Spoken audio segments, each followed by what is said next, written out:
सलाहकार श्री राजीव राय भटनागर जी, यहाँ के मेयर श्री जुनैद मट्टू साहब, डॉक्टर हीना भट्ट, यहाँ के डीडीसी चेयरपर्सन मलिक साहब, इस क्लब के सेक्रेटरी नासिर अहमद खान साहब,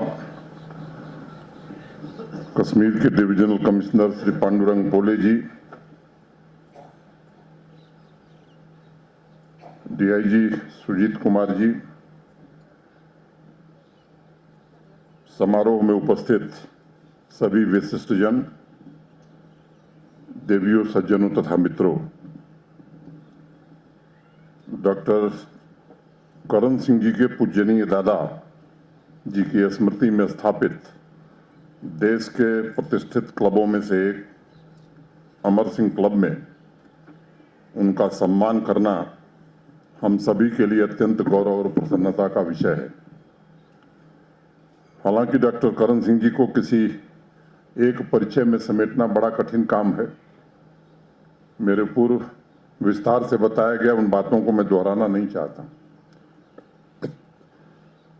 लेकिन मुझे लगता है कि एक राजनीतिज्ञ से ज्यादा व्यक्तिगत रूप से मैं उन्हें एक दार्शनिक मानता हूं। यह धारणा मेरी कैसे बनी, इसके पीछे एक कहानी है। आजकल आप सब जानते हैं अमरनाथ जी की यात्रा चल रही है और पिछले कुछ दिनों से उसकी तैयारी के सिलसिले में, उसका इतिहास जानने के सिलसिले में कई पुस्तकें पढ़ रहा था। उन्हीं में से एक पुस्तक मुझे पढ़ने का अवसर मिला जिसमें एक लेख था डॉक्टर करण सिंह जी का, और उन्होंने 22 वर्ष की अवस्था में अमरनाथ जी की यात्रा की और उसका वृत्तांत लिखा है उन्होंने। उस कम आयु में, यंग एज में, जो इच्छा उन्होंने जाहिर की कि मैं सन्यासी बनना चाहता हूं। ठीक कह रहा हूं ना डॉक्टर साहब? आप इससे पूछ रहा हूं, गलत नहीं कोट कर रहा। डॉक्टर साहब ने अपनी यात्रा के संबंध में लिखा था, जिसे मैं कोट करना चाहूंगा। व्यक्ति को इस यात्रा में एक ऐसी शक्ति के अस्तित्व का एहसास होता है जो उसकी क्षुद्र आत्मा से कहीं अधिक विशाल, शक्तिशाली और पवित्र है। मेरे अंतरतम में यह आकांक्षा है कि किसी दिन मैं ऐसे ही परिवेश में अपना एक छोटा सा आश्रम बनाऊंगा। मुझे आश्चर्य हुआ कि इतनी छोटी उम्र में आध्यात्म और अस्तित्व के बारे में इतना गहरा विचार किसी में हो सकता है। और सच मानिए तो आध्यात्म ने स्पिरिचुअलिटी के विचार ऐसे नहीं आते, बल्कि ये पूर्व जन्मों के संस्कार होते हैं और निश्चित रूप से आत्मा को छूते हैं। कोई भी व्यक्ति आध्यात्मिक तभी हो सकता है जब उसके जीवन के सभी आयाम, सभी डायमेंशंस एक साथ संयुक्त हों, एक दूसरे से जुड़े हों। उन शब्दों में डॉक्टर साहब का प्रतिबिंब है और इसलिए उन्हें मैं एक फिलॉसफर, दार्शनिक कहना ज्यादा पसंद करता हूं।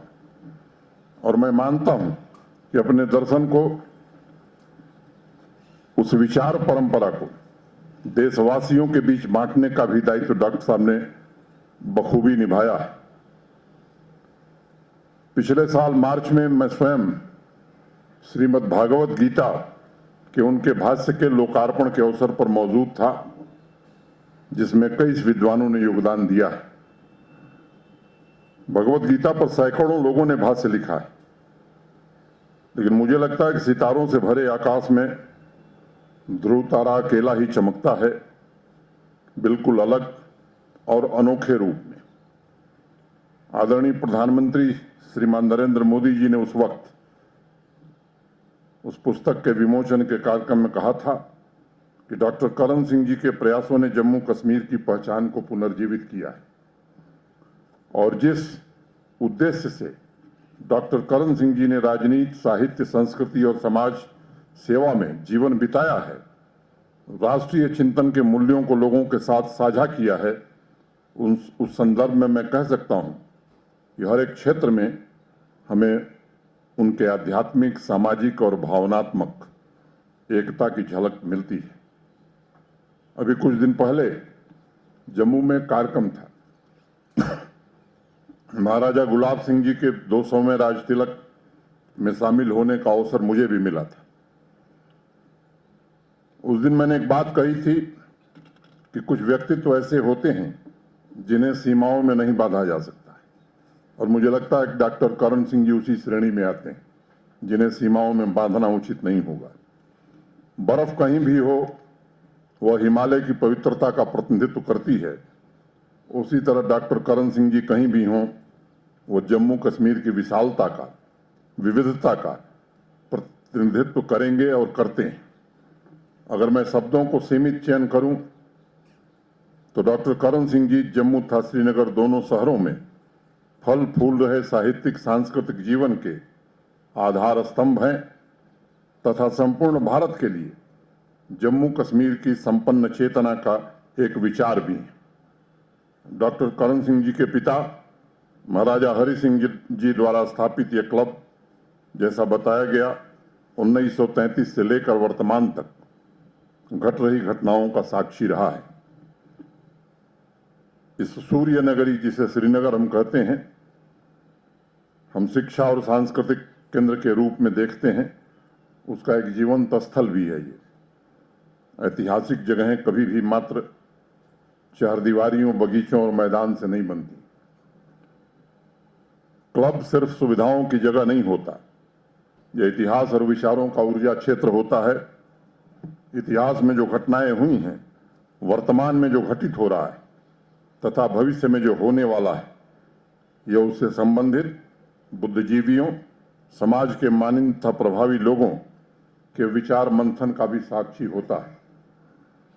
मित्रों, इतिहास की तरफ कभी कभी देखना अच्छा होता है ताकि हम अपने वर्तमान और भविष्य को बेहतर बना सकें। यह क्लब श्रीनगर के वाइब्रेंट कल्चर की जीती जागती मिसाल है।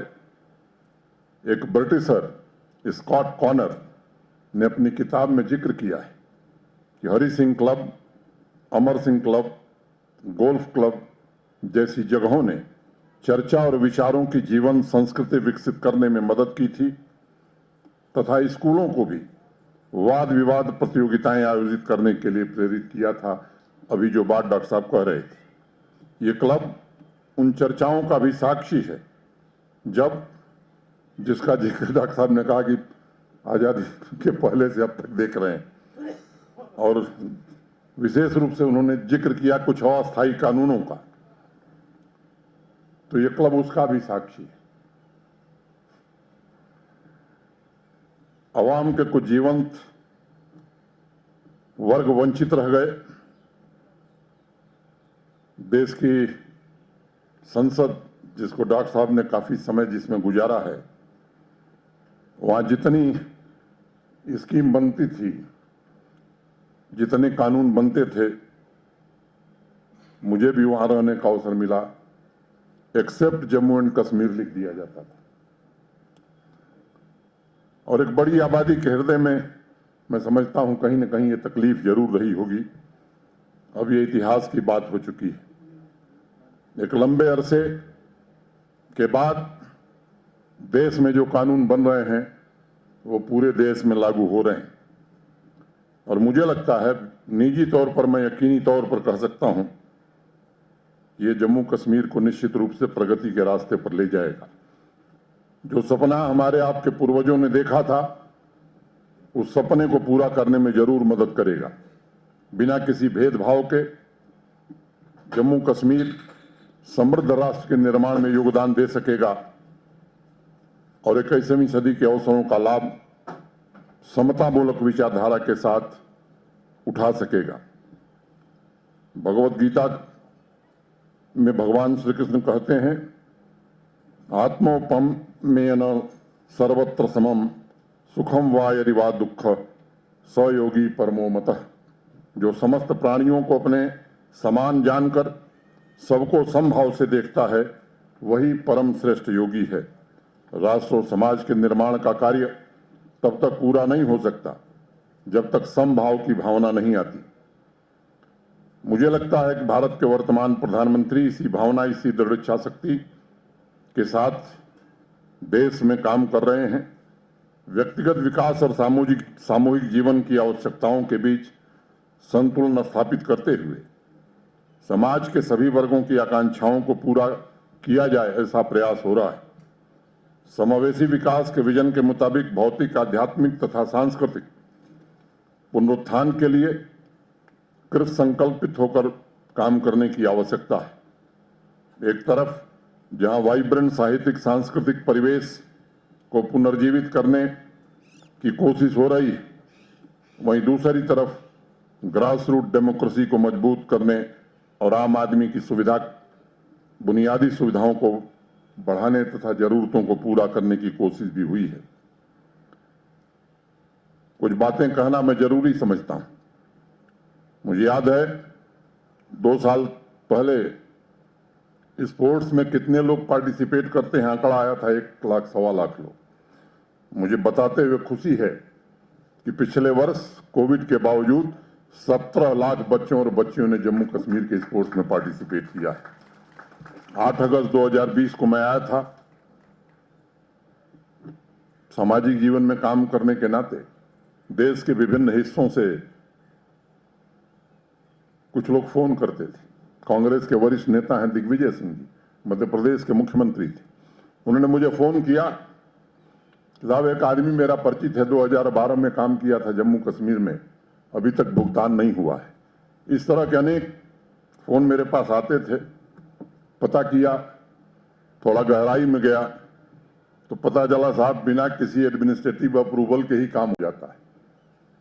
फाइनेंशियल सैंक्शन के बिना टेंडर के भी काम होता है। किसी को बनवाना था, किसी को बनाना था। इस आधार पर अनेक इस तरह के काम होते रहे हैं। उस व्यवस्था को बदला गया है। जब व्यवस्था बदली गई, कई लोग संदेह व्यक्त कर रहे थे और शिकायत भी कर रहे थे कि अब तो लग रहा है कि काम होगा ही नहीं। लेकिन मैं आज जिम्मेदारी से एक बात कहना चाहता हूं। 2018-19 में यूटी कैपेक्स में 67,000 करोड़, 67,000 करोड़ रुपए खर्च हुए थे और प्रोजेक्ट पूरे हुए थे 9,229, 9229। सितंबर से वो व्यवस्था लागू की गई। E tendering, administrative approval, financial sanction, beams और 20-21 में 4,000 करोड़ रुपए कम खर्च हुए। 63,000 करोड़ कुल हमारा यूटी कैपेक्स में खर्च हुआ और प्रोजेक्ट पूरे हुए 21,000 से ज्यादा। और मुझे बताते हुए खुशी है, इस फाइनेंशियल ईयर में 51,000 प्रोजेक्ट इस यूटी में पूरे हुए हैं। मुझे याद है मैंने बताया आपको कि 8 अगस्त को आया था। 28 अक्टूबर का दिन मुझे भूलेगा नहीं, 28 अक्टूबर 2020।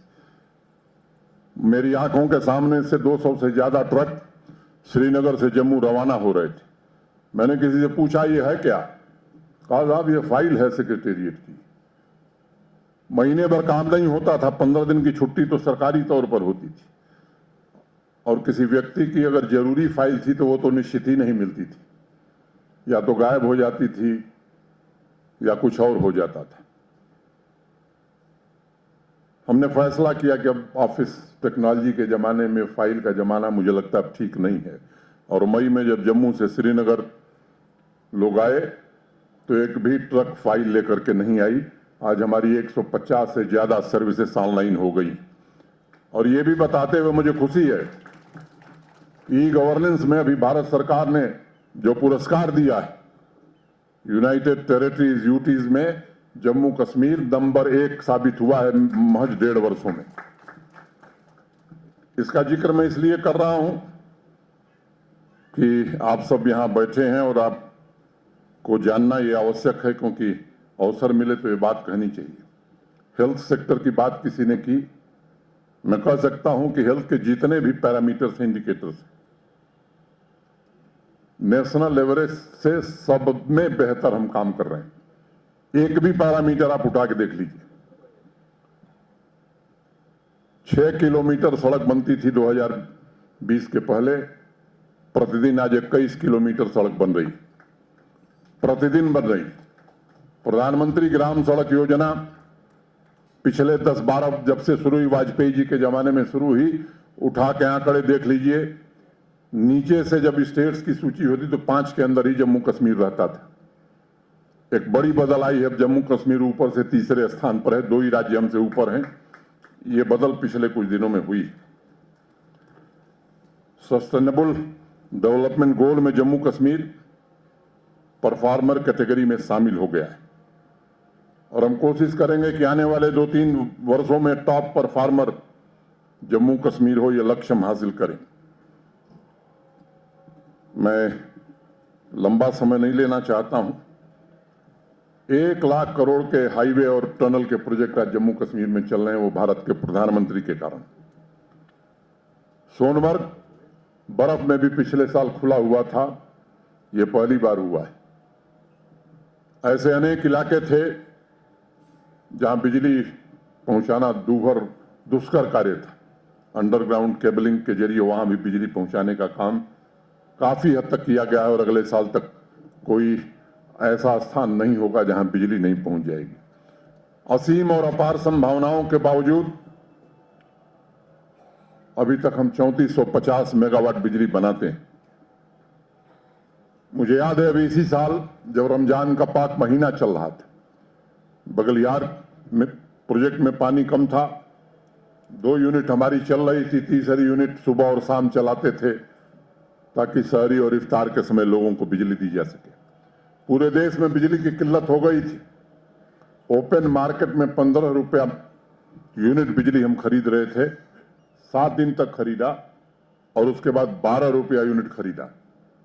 एक स्थिति ऐसी आई कि 50 मेगावाट से ज्यादा बिजली मिल नहीं रही थी ओपन मार्केट में। भारत सरकार के ऊर्जा मंत्री जी से अनुरोध किया, तब जाकर 207 मेगावाट बिजली आई। फिर वो ईद के 3-4 दिन पहले स्थिति ठीक हुई और 3 दिनों में अखबारों में रंग गया था कि बिजली गायब, इस महीने में भी बिजली नहीं दे पा रहे हैं। अभी एनटीपीसी ने 300 मेगावाट बिजली देना हमें 13 दिन पहले बंद कर दिया। उन्होंने कहा कि साहब पैसा देंगे तभी बिजली मिलेगी। वर्तमान पैसा हमने देना शुरू कर दिया, हर महीने का भुगतान कर दे रहे हैं, लेकिन 11,500 करोड़ का पहले का बकाया है। अब एनटीपीसी करे उसका भी हिसाब बना के दीजिए, कितने दिन में देंगे तब बिजली देंगे।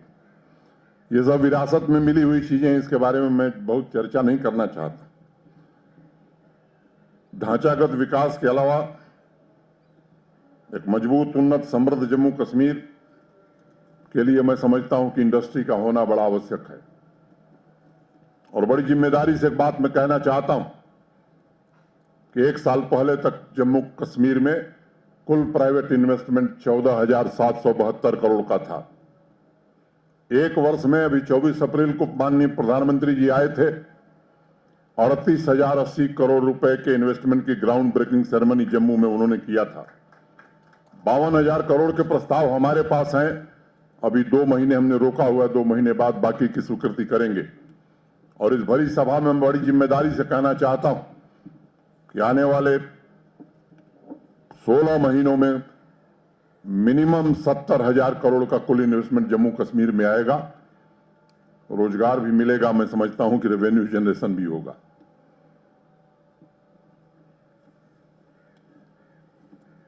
ये कोशिश की जा रही है। अभी डॉक्टर साहब ने जिक्र किया कि डल साफ हो गई। कोई बड़ा इंटरवेंशन नहीं किया गया है, क्योंकि इस देश में नहीं बल्कि दुनिया में अब हर आदमी हर समस्या का प्रेजेंटेशन लेके आ जाता है कि मेरे पास समाधान है। मैं भी जब आया था, मेरे पास लोग आते थे, साहब डल मैं क्लीन कर दूंगा। मैं कई बात कहता था कि भाई कितना पैसा लगेगा बताओ, और ये गारंटी स्टैंप पेपर पर लिख करके दो कि इतने दिन में क्लीन कर देंगे, तो उसके बाद दोबारा वो पलट कर नहीं आता था। तो एक छोटा सा काम हम लोगों ने किया है कि जो डल के किनारे लोग रहते हैं, पहले ठेकेदार कॉन्ट्रैक्टर ये सफाई का काम करता था, अब वहीं के लोग कर रहे हैं।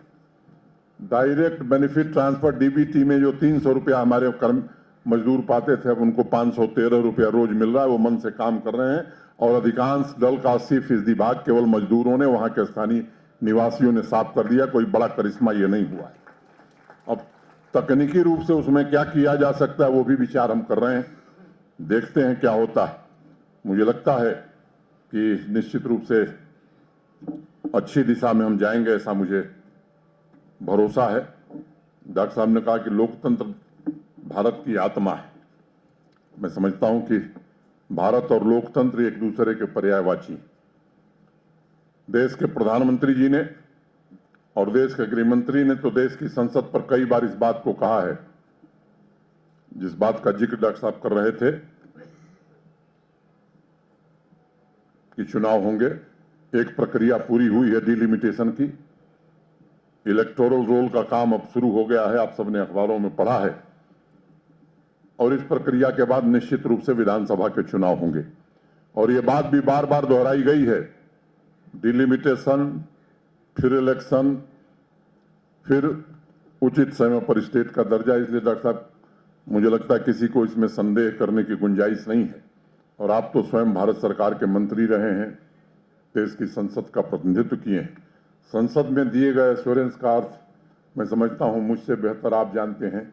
और आप सबसे भी मैं आग्रह करना चाहता हूं कि संसद में कही हुई बात सरकार की वो उतनी ही सत्य है जितना सूरज पूरब से निकलता है, वो निश्चित रूप से जमीन पर उतरता है।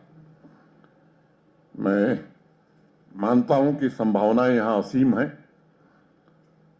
कुछ लोग हैं जो आघात पहुंचाने की कोशिश करते हैं। एक बात का जिक्र मैं और करना चाहता हूं। एक नीति हम सबकी बड़ी स्पष्ट है, मेरी कम से कम, और वो मैं बार बार दोहराता हूं कि बेगुनाह को छेड़ो मत और गुनाहगार को छोड़ो मत। बेगुनाह व्यक्ति के साथ कोई नाइंसाफी हो, कोई जबरदस्ती हो, इसके हम खिलाफ हैं। लेकिन गुनाहगार को बख्शा जाए, इसके भी हम उतने ही खिलाफ हैं।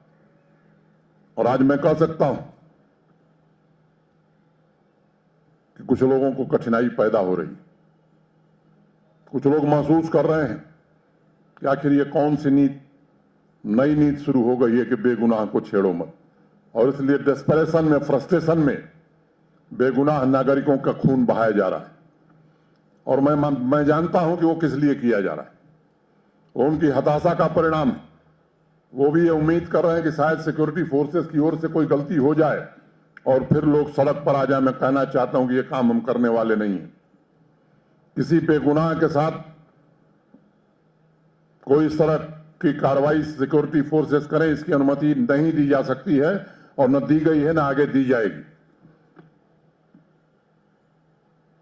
कुछ लोग उस पार बैठ करके, मुझे लगता है कि उनको नहीं पसंद है कि देश भर में एक नए प्रकार का विश्वास पैदा हुआ, भारी संख्या में लोग आ रहे हैं। डॉक्टर धर के स्कूल के बच्चे पूरे देश और दुनिया में कमाल कर रहे हैं, कुछ लोगों को पसंद नहीं है। यहां का इंडस्ट्रियलाइजेशन गति से आगे बढ़ रहा है, कुछ लोग इस चीज को नहीं चाहते। एक बात मैं बहुत जोर दे के कह रहा हूं, दुनिया के किसी हिस्से में विकास वहीं हुआ जहां शांति रही। जहां शांति नहीं होगी, जहां अमन चैन नहीं होगा, वहां विकास हो नहीं सकता। आप सब श्रीनगर के और कश्मीर के प्रबुद्ध लोग हैं, आपसे मैं निवेदन करना चाहता हूं, ये केवल सिक्योरिटी फोर्सेस और प्रशासन की जिम्मेदारी नहीं, आपका भी एक राष्ट्रीय कर्तव्य है। और मैं आपसे निवेदन करना चाहता हूं कि अपने राष्ट्रीय कर्तव्य के निर्वहन में अगर हम पीछे रह जाएंगे तो शायद आने वाली पीढ़ियां हमें माफ नहीं करेंगी, इतिहास शायद हमें माफ नहीं करेगा। ये हम सबका संयुक्त सपना होना चाहिए, संकल्प भी होना चाहिए कि जम्मू कश्मीर में विकास की नई सुबह, समाज की नई जागृति, और उसमें हर व्यक्ति को अवसर मिले, वो अपने सामर्थ्य के अनुसार उसका इस्तेमाल कर सके, ऐसी व्यवस्था बनाने की जरूरत है। मैंने कहा कि इसके लिए शांति और सौहार्द बहुत आवश्यक है। राष्ट्र निर्माण, राष्ट्र की समृद्धि के लिए प्रबुद्ध जनों के बीच हो रहे विचार मंथन समाज के हर एक वर्ग, खासकर युवा तक पहुंचे, इसकी आवश्यकता भी है। समस्त बुद्धिजीवी समाज में ऐसे लोगों को पहचानने की जरूरत है। आपसे मेरा निवेदन है कि जो आघात हमें पहुंचा रहे हैं, देश ने, समाज ने हमें असीम संभावनाएं दी हैं विकास की, और इसलिए इन संभावनाओं को हकीकत में कैसे तब्दील किया जाए, इस पर विचार करने की जरूरत है। जम्मू कश्मीर सफलता का कैसे पर्याय बन सकता है, इसके लिए साझा विचार के आधार पर संकल्प लिया जा सकता है। आपके पूर्वज, हमारे पूर्वज त्यागी रहे हैं, तपस्वी रहे हैं। आप उनके उत्तराधिकारी, जिन्होंने भारतवर्ष की तरक्की के महायज्ञ में अपने प्राणों की आहुति दी है। आज की युवा पीढ़ी को सही मार्ग पर चलने के लिए स्रोत उपलब्ध हैं, आपका मार्गदर्शन भी आवश्यक है। उन्हीं में एक जीवंत और अविरल धारा का नाम डॉक्टर करण सिंह जी है, जो हमारे बीच आज मौजूद हैं। इनका जीवन, राष्ट्र निर्माण के अद्वितीय कार्य इस बात का प्रमाण है कि यदि व्यक्ति के लक्ष्य ऊंचे और स्पष्ट हों तो उस व्यक्ति को शिखर तक पहुंचने से कोई रोक नहीं सकता है। डॉक्टर करण सिंह जी सिर्फ शब्दों के शिल्पी नहीं हैं। मुझे तो कई बार हैरानी होती है कि जाने कैसे युवावस्था में उन्होंने अपनी जीवनी लिख डाली। मैं बड़ी कोशिश करता हूं कि मैं भी कुछ लिखूं, एक पन्ने से ज्यादा लिख नहीं पाता हूं। वह असीम एहसास था।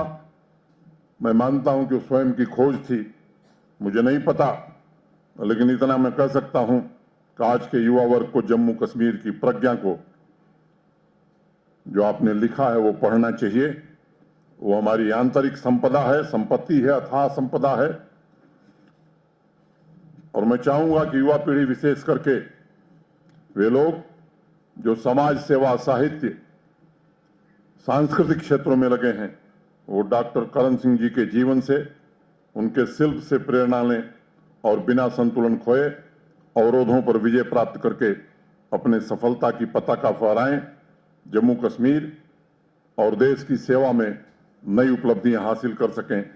आज के अवसर पर मैं साधुवाद देना चाहता हूं कि मुझे आपने बुलाया, और क्लब के मेंबरान और पदाधिकारियों से भी 2-3 अनुरोध करना चाहता हूं। अनुमति हो डॉक्टर साहब? मेरे पास एक रिपोर्ट है, मैं देख रहा था, इसको मैं पढ़ना नहीं चाहता। मेरा निवेदन होगा, कृपा करके इसे पढ़िए। आपके चार्टर्ड अकाउंटेंट ने ही कुछ सुझाव दिए पिछले 2-3 वर्षों के, और मुझे लगता है कि वक्त आ गया है कि इसे इंप्लीमेंट करना चाहिए। इतना ही कह करके मैं विस्तार में नहीं जाना चाहता। मैं उम्मीद करता हूं कि अगली बार जब हम मिलेंगे तो इस पर जरूर कुछ ऐसी कार्रवाई हुई होगी कि सबको संतोष होगा। बहुत बहुत धन्यवाद। जय हिंद।